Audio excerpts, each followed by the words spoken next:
Seriously?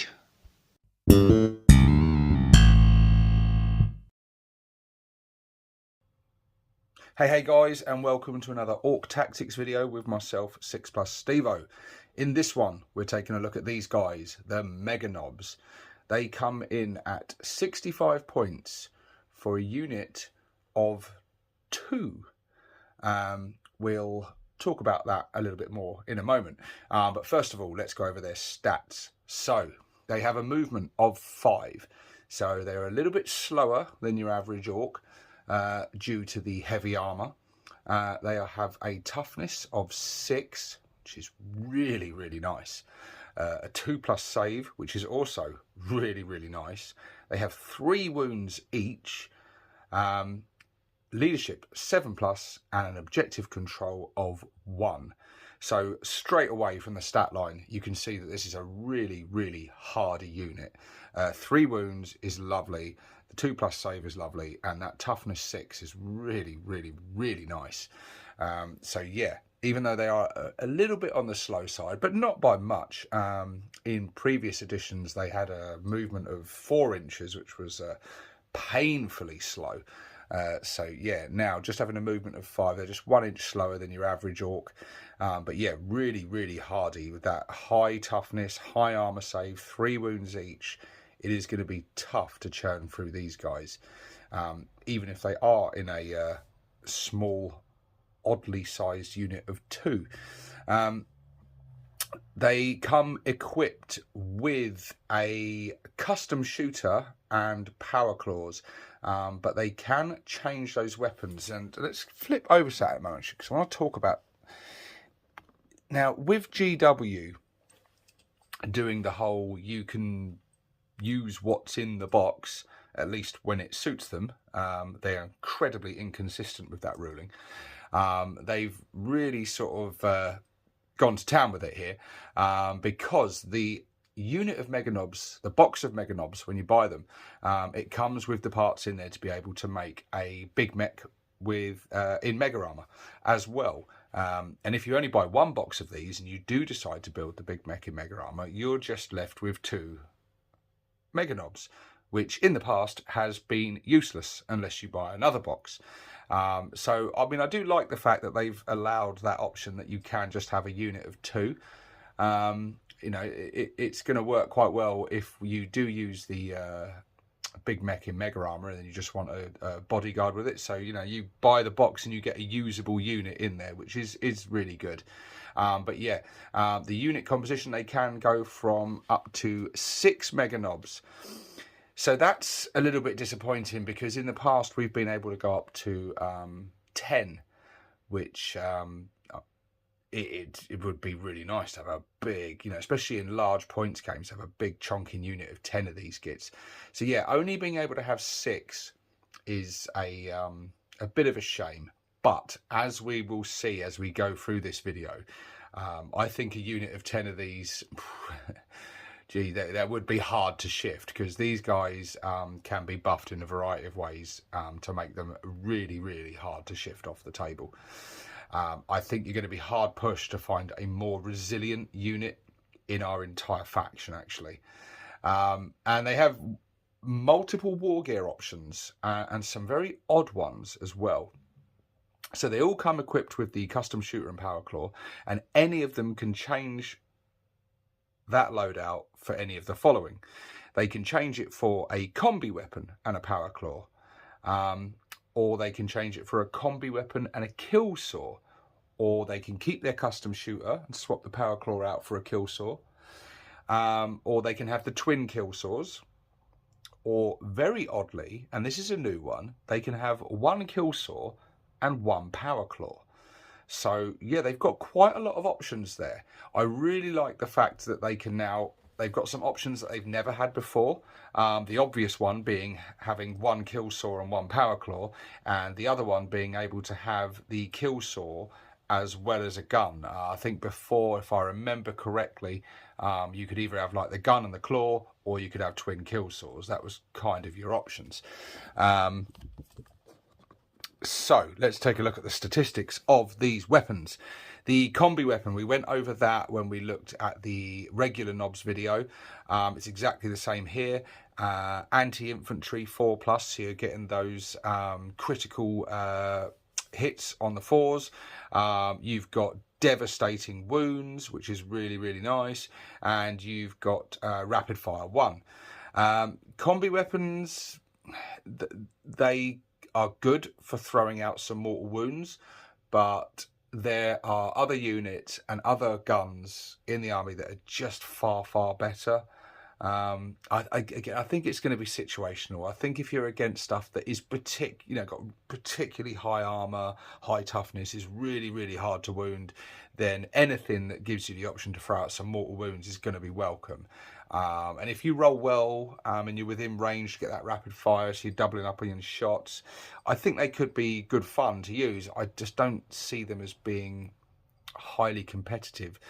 Your other option is the custom shooter, which is just nice for volume of fire. It's basically just a shooter, but with a lot more shots. You get 4 attacks as standard, 18-inch range. Once you're within that 9-inch range, you get rapid fire 2, so you'd get 6 shots each. So with a unit of 6 of these, all armed with custom shooters, they would be spitting out a high volume of shots, but they're AP nothing, just damage 1. They're not going to do anything spectacular. So if you are going to equip these guys to have some sort of ranged weapon, I would say the combi weapon is going to be a better option. The custom shooter will probably be the better option if you are coming up against like a horde army of chaff units, things like like gaunts and hormagaunts and things like that, or Imperial Guard. Just you want a high volume of shots to take out those like lots of gribblies and smaller chaff units. But yeah, I think most of the time, most people are probably going to opt for the combi weapon. And then you've got your melee weapons. You've got your kill saw.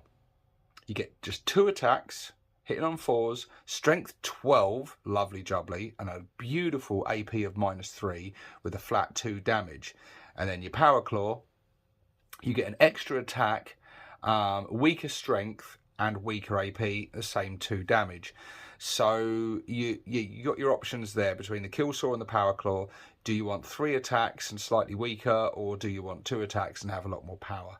So the kill saw is obviously going to be a lot better against vehicles, and the power claw will be better against more numerous, weaker targets and infantry and things. So it's dependent what you're going to be putting these guys up against, really. But I think both are very good. Both are hard-hitting weapons with high strength, high AP, 2 damage each. They're going to put out some pain. And then you've got the other option, which has its own line in there, is the twin kill saw, which is twin-linked, which means it's exactly the same stats as the standard kill saw, but you get to re-roll the wounds. So they're just going to be a lot more efficient at killing things. And yet, yeah, so going over the options they've got, the option of having a power claw and a kill saw is, I don't think, worth it. I really don't. Yes, it's going to give you those options. So when you get into melee, you go, right, well, what am I up against? I'm up against a vehicle that's got really high toughness. Then I want to use the kill saw. Am I up against some infantry and things? I don't need that high strength of 12. Strength 9 will punch through fine, and I'll get the extra attacks. So the power claw will do. But to get that option, you're missing out on all that shooting potential that you could have had with the unit before they got into combat. And I really don't think having the option of 2 different melee weapons is worth sacrificing a firearm for. Or the other option, if you do want to kit these guys out purely for close combat, then you're far better off just having the twin kill saws. Because, yep, you're getting the same amount of attacks and everything, but being able to re-roll those wounds is going to be really, really nice and make them really efficient at killing whatever they come into contact with.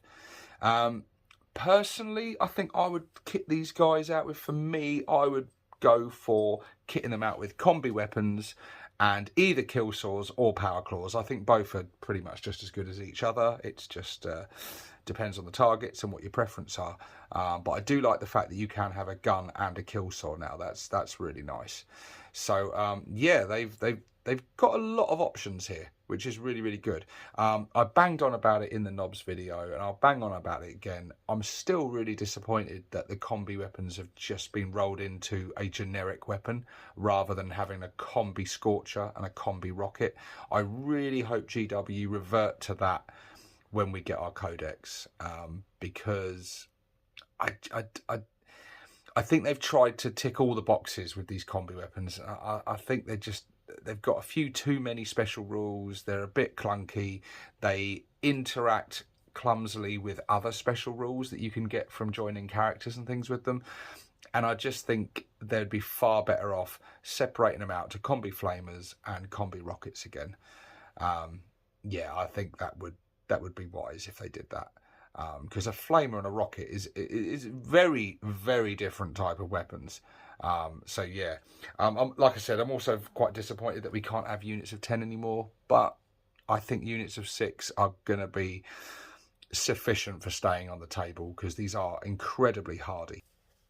They also come with the ability Crump in Time. During the battle round in which you call a war, melee weapons equipped by models in this unit have the Devastating Wounds ability.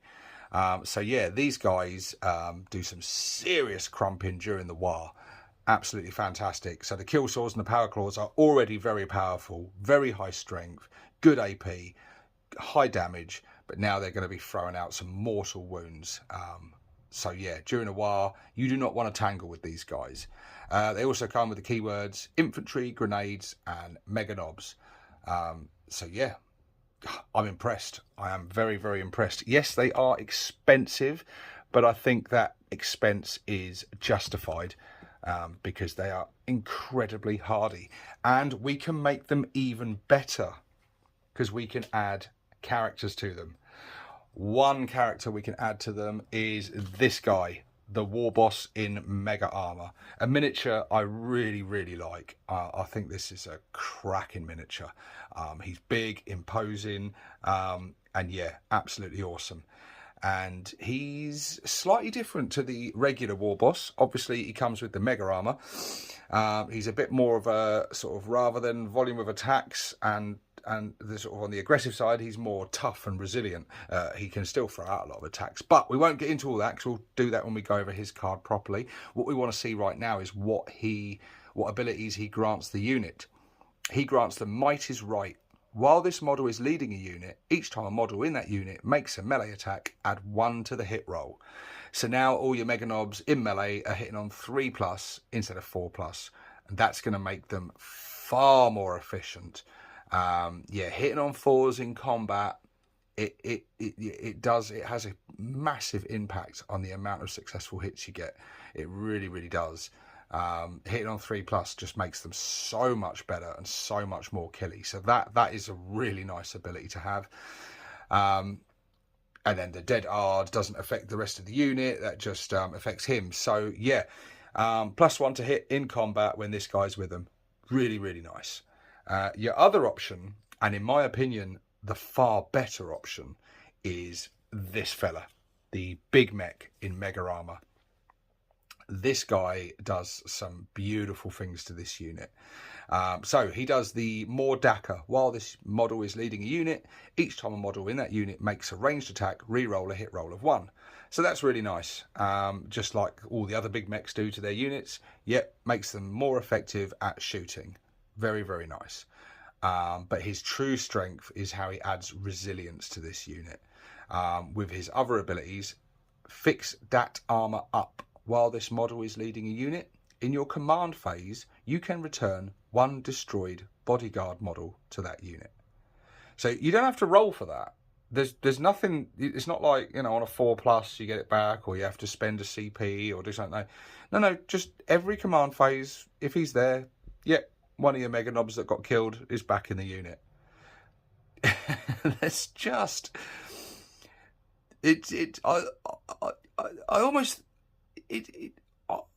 I'm tempted to say it's overpowered. It's OP as fuck. I mean, that is, they've got a 2+ save, a toughness of 6, 3 wounds each.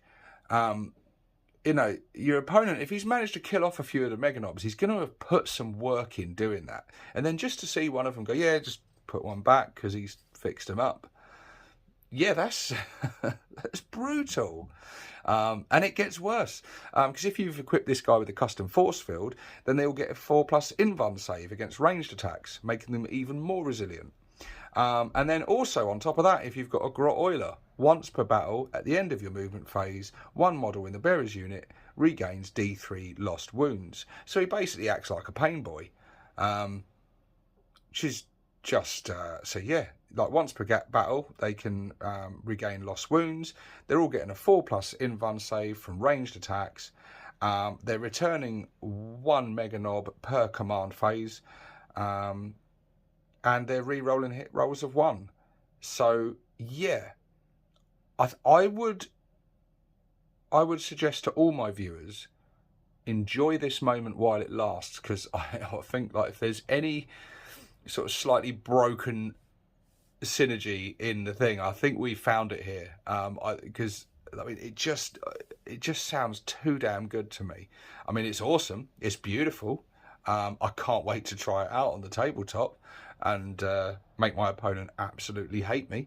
But yeah, I can't see this guy remaining this good. But yeah, we'll go over the rest of his stuff later on when we get into the characters, because right now in this series of videos we are focusing on infantry. But yeah, there you go, guys. There's Meganobz. I think they're fantastic. I think they're absolutely fantastic. Yes, they're an expensive unit. But being able to just have 2 of them, having a small unit of these guys, especially just to put, you know, if you just want to have 2 of them to act as a bodyguard for your big mech in Mega Armor, I think that'll work really, really well. They will help protect him massively, and he will help protect them massively. I think they're just a really, really good, hardy unit. I don't think they're going to do a huge amount in the shooting phase. I think they will do some good work in the combat phase, but I think their true strength just comes from their resilience and how hard they're going to be to shift. Especially if you've got 6 of them with a big mech in Mega Armor, with all the buffs going on. I think they're going to be really, really hard to shift off the table. Or you combine them with your war boss in Mega Armor and just make them extra killy. I think their downsides is just that their movement, they're a little bit slow, but you can get around that by loading these guys into a truck, especially with some of the units that we can go into later. Sorry, I didn't mean to say truck, I meant to say vehicle. It could be a truck, but just a lot of the vehicles. Things like the Gorkanaut and stuff that we'll go into later have got a massively increased transport capacity now, so they can carry units like these into combat. But we'll get into them when we start going over vehicles. But yeah, I think loading these guys into a battle wagon or something is going to be a really smart move. Getting them up the field, getting them to where they need to be, and just planting them in a key location on the battlefield, probably on or near an objective, and just making it a really hard unit for your opponent to shift. And I think they could end up drawing a lot of fire away from your more vulnerable units. I think you probably want these guys to lead the charge, send them in headlong, make them just be like this distraction unit that takes the eye off all your other more fragile units, your units of boys, your grots, your other more specialized, more fragile units. That's how I would use these guys. Just put them as a big sort of lead the charge, a big roadblock unit that is just going to be an absolute nightmare for your opponent. Who's going to waste loads of firepower and loads of shots. That's going to bounce off their armor, and even if they do manage to kill 1 or 2 of them, you're going to be returning them every command phase if you've got that big mech in there. So yeah, Meganobz are awesome. I need to get my Meganobz painted up so I can start using them and having some fun with them, because they seem like a really fun unit to put in the army. But guys, share in the comment section below what you think of Meganobz. What weapon options would you choose for them? What do you think is the best ones to go with? Do you think I'm wrong on anything I've said? You know, do you think the Killsaw Power Claw combination is actually worthwhile and worth a look? And which character would you put with them? Would it be the war boss in Mega Armor, or would it be the Big Mech in Mega Armor? Let me know in the comment section down below, guys. So on the next one, it'll be the last one of our infantry, because we're almost done, and then we'll be on to something else. So the only gits left to talk about now are the sneaky gits, and that's going to be a fun one, because there's a lot going on there. So yeah, we shall look forward to that one. But for now, guys, thank you very much for watching. This is 6+ Stevo, signing out. Oh, you git, you forgot me. Jeez, yes, whoops. This is embarrassing. How could I forget the prophet of Dewar himself? Yes, you can attach Ghazghkull Thraka to a unit of Meganobz. So let's quickly go over what he can do for them. He has the prophet of the Great War. So while he's leading a unit, he adds a +1 to the hit roll and to the wound roll. So he's making them incredibly efficient. So that is very, very, very nice indeed.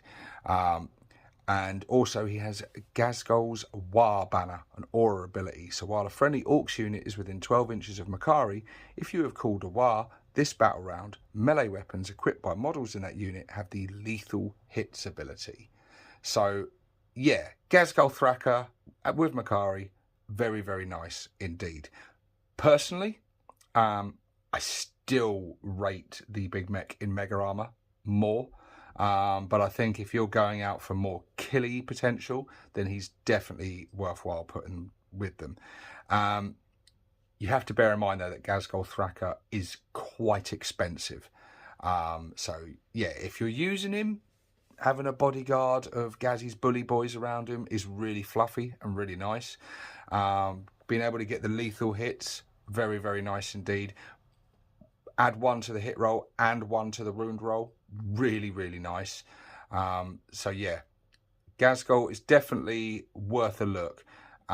Personally for me though, I think the reason I forgot him was because I was so wrapped up in the Big Mech in Mega Armor, because he's just that damn good in my opinion.